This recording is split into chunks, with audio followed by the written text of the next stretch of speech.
Hello and welcome to the Collective Basketball Agreements podcast. I'm your host, Joe Manganiello. I'm going to jump in here at the top of the episode with an update, very important update, in fact, as when I recorded my free agency recap of the New York Liberty, I strongly suggested that based on the amount of cap space that GM Jonathan Kolb still had in the coffers, that there were probably some big moves left to make for the Liberty, and I was not mistaken. March 16th, the New York Liberty acquire Natasha Cloud, 33-year-old veteran point guard, who was on the Connecticut Sun after the four-team mega trade between the Connecticut Sun, Dallas Wings, Indiana Fever, and Phoenix Mercury. Listen to my Connecticut Sun episode from the free agency recap. You'll hear direct quotes from Natasha Cloud, letting you know exactly how Tash felt about not just ending up on the Connecticut Sun, who are going to be going through a very apparent rebuild, could be years long, but also how she felt about the Phoenix Mercury trading her after going to great lengths to convince her to sign as a free agent the previous season after spending the first 8 years of her career with the Mystics. So definitely some hurt feelings, definitely some persuasion. This is the business of basketball, a multi-billion-dollar business. Obviously, the WNBA is growing year after year. A lot of shrewd tactics are deployed by teams in order to get the players that they need. But this is a trade that I'm almost positive Cloud and her representation will love, and we're probably clamoring for behind the scenes. The Liberty and their fan base must be thrilled. And I actually think Connecticut does very well in this trade, too. So let me start with a quote from general manager Jonathan Kolb of the New York Liberty. "We could not be more excited to welcome Natasha Cloud to the New York Liberty family. Tash is someone who we identified years ago as a prime fit for our team and embodies everything we look for in a player. She has always left a lasting impression on the Barclays Center crowd, and we look forward to seeing the best fans in the WNBA embrace her on a nightly basis. Tash will undoubtedly strengthen our roster on both sides of the ball as we pursue another title in 2025. Again, the trade, Natasha Cloud going from the Connecticut Sun to the New York Liberty in exchange for the number 7 pick in the first round of April's draft. So the Connecticut Sun now up to 2 picks in the top 10, number 7 and number 8. The Liberty are sending their first round pick for next season, which, just given how great the Liberty are as both a regular season team and as a title contender, we will assume that they will be toward the bottom of the first round, could be as low as the number 15 pick. Remember that now, as a byproduct of expansion, the WNBA's first round is based on 15 teams, not 12, not 13. And so even there, I think you can see how Jonathan Kolb, based on timing, was able to create some additional value, some surplus value. A year ago, a first round pick of the New York Liberty was still the number 12 pick. This April, we're going to see 13 teams drafting. The Las Vegas Aces had to forfeit their first round pick, so we're still seeing 12 first round picks. And that jumps all the way up to 15 in 2026. And so good job by Jonathan Kolb to identify a great player, a perfect fit, to come in and warrant trading some of the future away for the short term. Of course, the Liberty are looking to repeat as champions. But I wanted to lay out 5 quick takeaways from the Liberty trade for Natasha Cloud. They're prioritizing their championship aspirations over next year's first round pick and the uncertainty of 2026. And they're addressing a key need at point guard by adding a veteran like Cloud. So first takeaway, Liberty prioritizing championship pedigree over draft assets. Again, I think Kolb did a great job there, identified the right player at the right time. They did lose Courtney Vandersloot from last year's championship team. Vandersloot going to the Chicago Sky for $185,000. Cloud has a $200,000 salary. So a little bit more money for Cloud over Vandersloot. I think you can argue that Cloud is still at a higher level than Vandersloot. Both players have had great careers, are some of the best playmakers of their era. Cloud coming off a top 5 assists per game season in the WNBA. And she's going to project to be the starting point guard, allowing Breanna to go to her more natural position of shooting guard. And when you listen to the back half of this episode, you'll see that I sort of anticipated that whether it was Marine Johannes, and we're going to talk about her momentarily.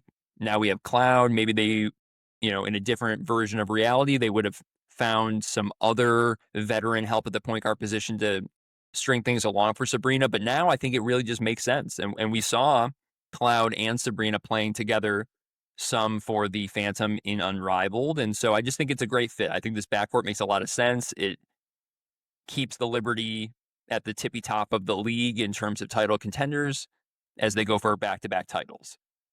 I don't think that the number 7 pick would have made a huge difference on this team this year. I think as it is, second-year player Marquisha Davis was probably going to be a long shot from being a top 8 rotation player.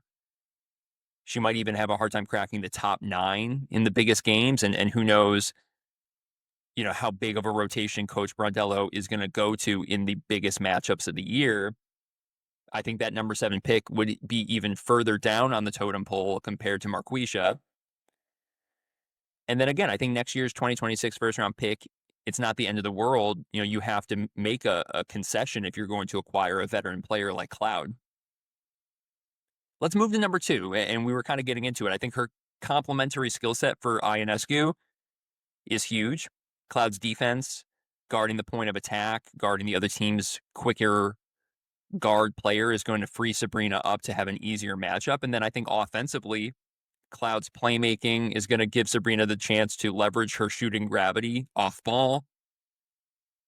I think that having Breanna Stewart also as a high post fulcrum, I think we're going to see a lot of Cloud, Stewie, high screen and roll, 2-man action out of the high post, and then allow Breanna to chase the defense around, kind of break things. You always have the Jonquel Jones post entry, dive to the rim as a failsafe just because of her height.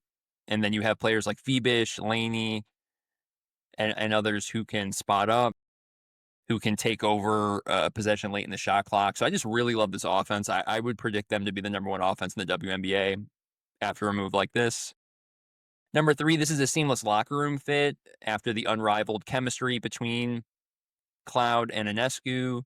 I'll note that Natasha Cloud has a relationship with Isabel Harrison, who's one of the veteran players that Jonathan Kolb added to the roster this year.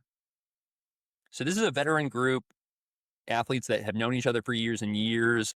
I think even though you lose some of the continuity from last year's title team, I think that that's going to be quickly solved over the course of a 44-game regular season. I think they're going to build a lot of great habits, strong habits. I think the Liberty system is going to be able to take Cloud in and, really make the most of her abilities. Number 4, Liberty's lineup remains the most balanced in the WNBA, arguably. Now, I go back and forth between the Liberty and Minnesota. And in fact, I might still have the Minnesota starting lineup as the best lineup in the league. But when you add in that Tash Sabally, Leonie Phoebish, Benijah Laney Hamilton are rounding out this rotation, Isabel Harrison, Rebecca Gardner can give this team good minutes. And as we'll get to, there's still another big name that could be added to this team. Number 5, Cloud's durability and experience adds stability. Natasha Cloud, one of the most durable guards in the league, has started at least 34 games in each of the past 3 seasons. Her consistency, her veteran leadership will be critical and fit right into this team during what will figure to be a long playoff run. And here's a bonus one, number 6. Liberty could still sign Marine Johannes as well as completing Stewart's Supermax deal. So as you'll hear in the back half of this episode, and actually literally if you, to this second, as I'm recording it, here on Spotrac, I guess they haven't updated I guess the trade hasn't been made official. So still $698,293 in cap space for the Liberty. That's based off of the $1.5 million salary cap. Stewie has not signed an official contract, so she's waiting for all the moves to finish around her. Marine Johannes on that reserve qualifying offer. We'll see if Jonathan Kolb can convince her and come up with a commiserate salary for her. But now that we know Natasha Cloud is coming into the Liberty salary cap, $698,000 minus $200,000, so you're just under $500K to work with. Stewie's absolute max is $249,000, which is about half of that number. Marine Johannes's max is what the WNBA max salary is, $214,644. And so, just using, really straightforward math, even if Marine signed for the max salary, the Liberty would also be able to add Stewie for her full supermax. You still have, you have Cloud on the books now, and you would still have some money left over to work with in terms of firming up training camp invitation contracts and turning those into standard contracts. My guess is that over these next days, maybe the next couple weeks, but almost certainly before the draft, you'll see the Marine Johannes contract get announced for something south of $200,000, but definitely, I would guess that it's going to be in line with, what Vandersloot received as a free agent at 185 would be my guess. I think Johannes will probably come in somewhere around there. And Kolb should have enough money left to work with, especially if Stewie, again, takes a haircut. She only took a $205,000 salary last year.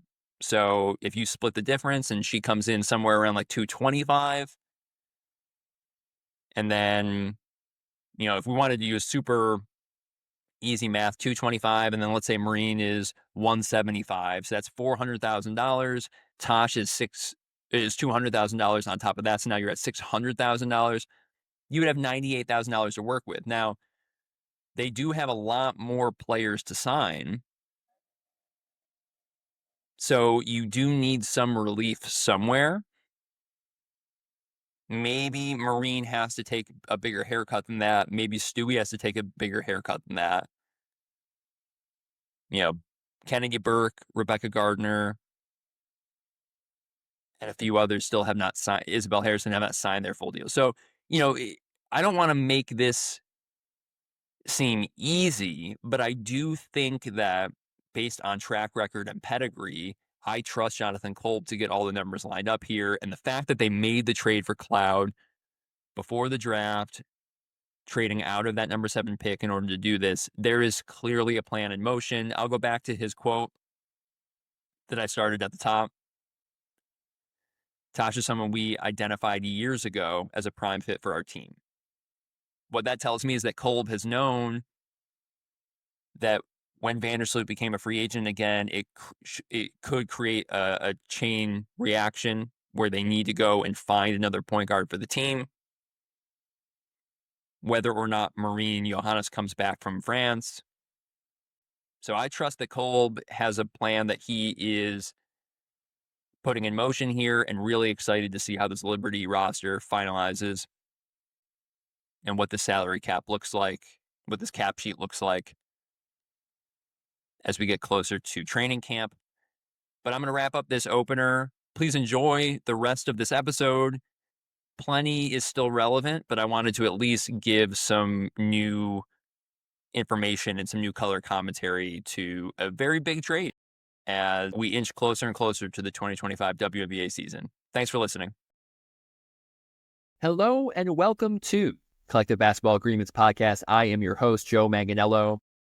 As you know, if you've been following the feed, we are recapping 2025 free agency for every team in the WNBA.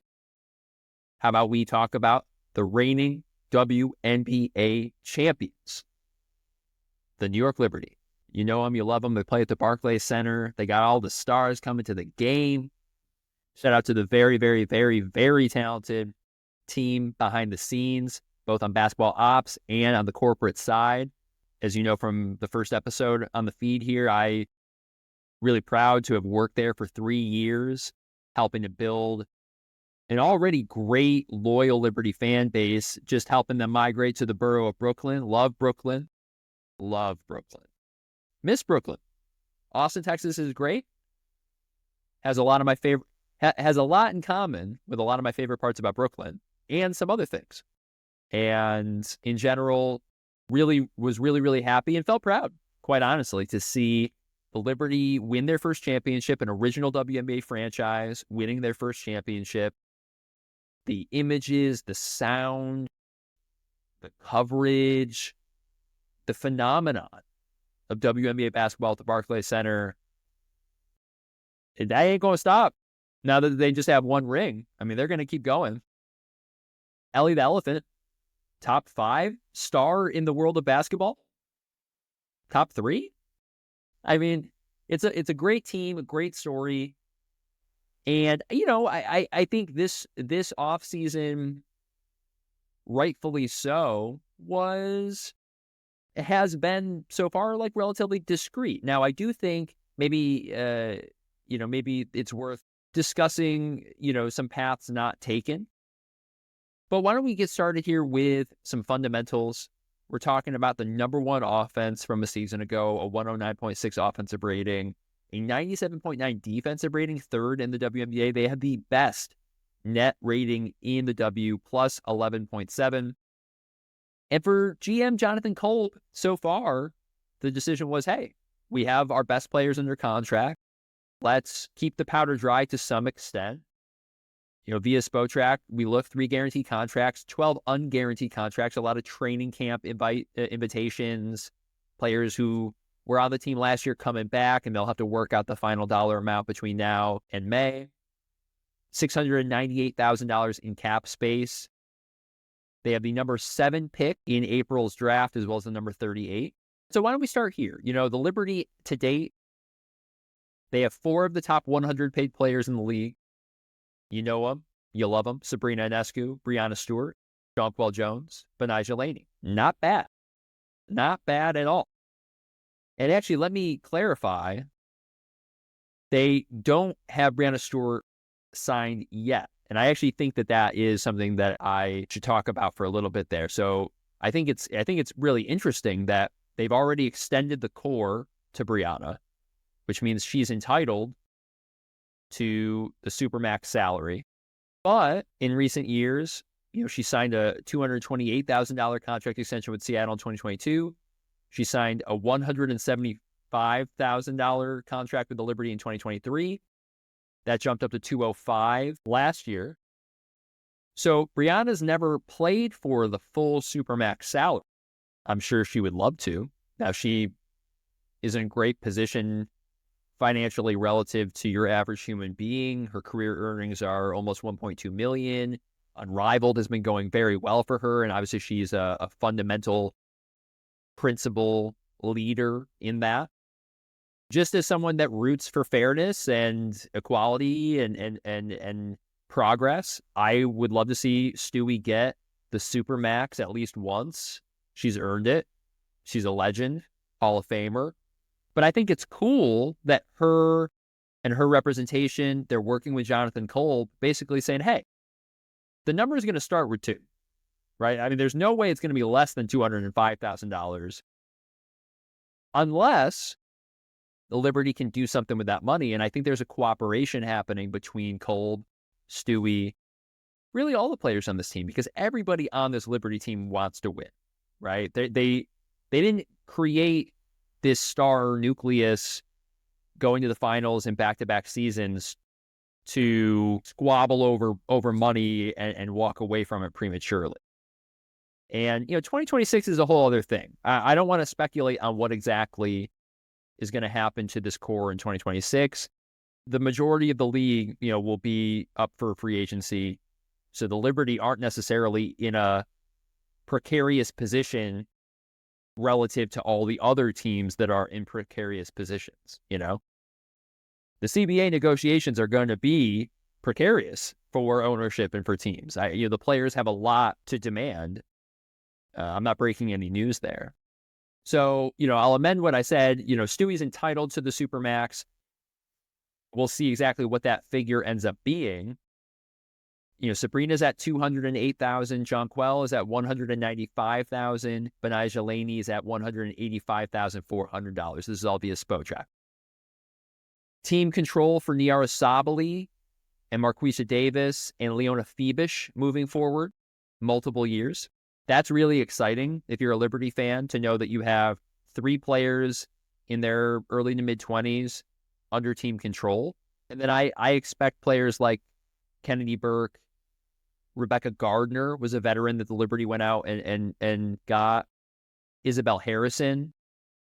These are players that currently we don't have a salary for them. They're going to be invited to training camp, and there will be an ultimate negotiation over price. But let's see what the Liberty can do with the cap space that they have. Now, I mentioned that number 7 pick. So for background, the Liberty sent Michaela Onyenwere to the Mercury a couple years ago. That was in exchange for the rights to Leone Phoebus, the Sky's 2024 second-round pick, and the right to swap first-round picks in 2025. Well, lo and behold, the Liberty did a little bit better than the Mercury this past year, and that swap was very valuable. And so you're the reigning champs, but you also have the number 7 pick in a really great draft. Not to mention Phoebus. And by the way, just thinking back over that championship run, there were games, including in the finals, where they don't win without what Laney did in game 2.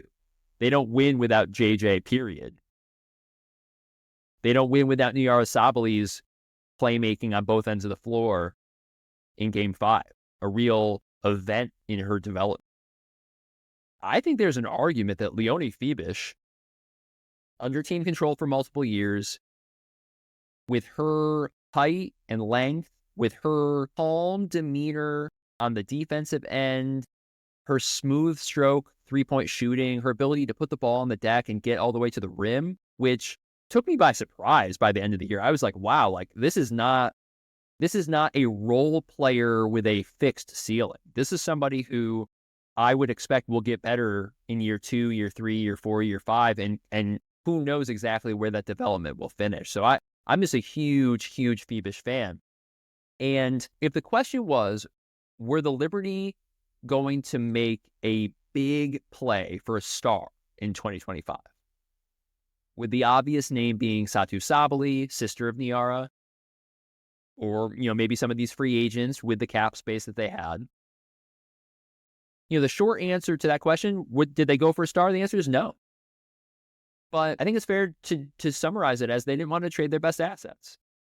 Leone is making a third of what a star player like Sabrina or Jonquel is making. And you have 3 seasons with her. You have the number 7 pick. You have an opportunity to draft a rookie scale player, cost-controlled, team-controlled for multiple years. They maybe could have gotten into the mix for Satou via trade with the number 7 pick and Leone Phoebus. I think that is a competitive offer relative to what we saw Phoenix trade. But do you have to add more? There are other, that was a 4-team mega deal.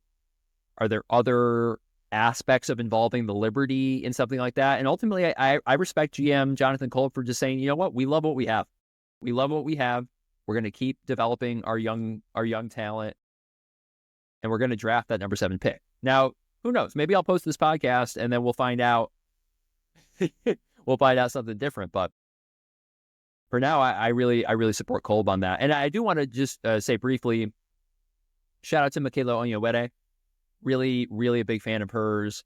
When I worked for the Liberty, there was a summer program that I worked with for group sales packages, bringing out young kids and teachers to the Barclay Center. And as part of one of the packages that I sold, we needed a player to come to an outdoor recess for a couple hours and entertain and interact with these kids. And it was a rainy day, clouds all over the place. And I'm waiting on location like, oh my God, like I can't believe we're asking an WNBA Rookie of the Year, Michaela Onyenwere, to come out here on the blacktop in the pouring rain on an off day. She couldn't have been more happy, more enthused, more thrilled to be out there with those kids. The kids loved her. They were asking all the most hilarious questions. One of my favorite days that I ever had working for the Liberty. Shout out to Brian Flannery in PR as well. That's my guy, Brian. Shout out. But that trade was huge. I mean, that is one of the best transactions of Kolb's career as a GM. Setting up a situation like this where the Liberty are going to get a really, really talented player in the first round this year. And they clearly have had enough talent to get to the finals the last 2 years without Michaela. And even though it was hard to trade her at the time, that's one of those moves that you look back and you're like, wow, like Jonathan Kolb's really good at what he does. Speaking of Jonathan Kolb being really good at what he does, I should mention Marine Johannes, who's on a reserve qualifying offer because she's reserved by the Liberty, and that's based on the fact that she has less than 3 years of service in the W, so she doesn't have unrestricted free agency. Maybe this is something that we'll see in the collective bargaining agreement in the future, negotiated out, but for now, this is a very valuable power dynamic in favor of the team to be like, all right, we have Marine's rights.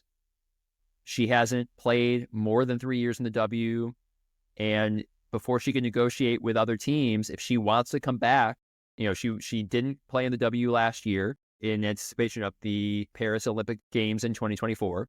If she wants to return to the W in 2025, she's going to have to come to the Liberty, and we'll have to negotiate something. So I am waiting on pins and needles to see if Marine comes back to New York.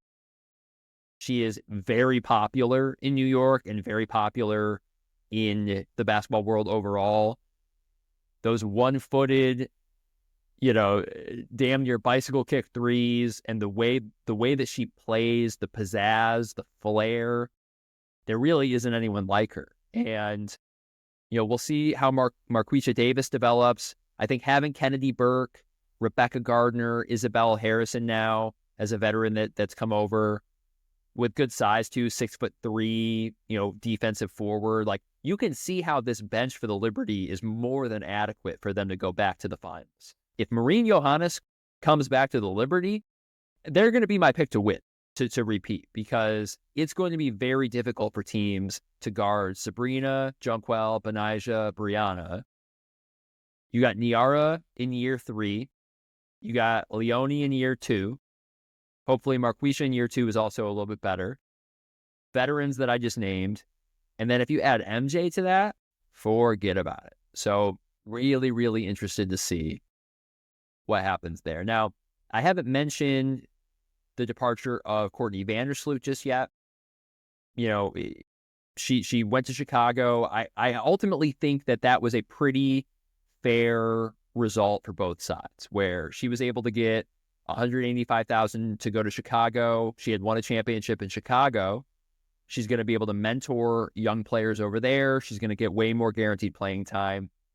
And her contributions to these last 2 finals teams speak for themselves. She's a Hall of Fame player. If Marine doesn't come back to the Liberty and they lost Vandersloot, I think that could be a regrettable sequence for the Liberty.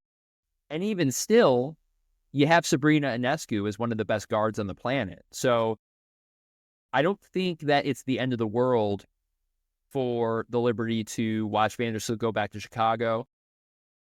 And hopefully some of the players that I've named are just ready to absorb that workload. I also want to mention that Kayla Thornton was one of the most important players in the Liberty last year. Just a tough, like, bulldog defender, just take your lunch physicality, and can also hit the three. A true 3-and-D forward.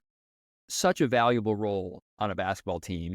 Golden State picks her up in the expansion draft. The Liberty can only protect so many players going into that expansion draft environment.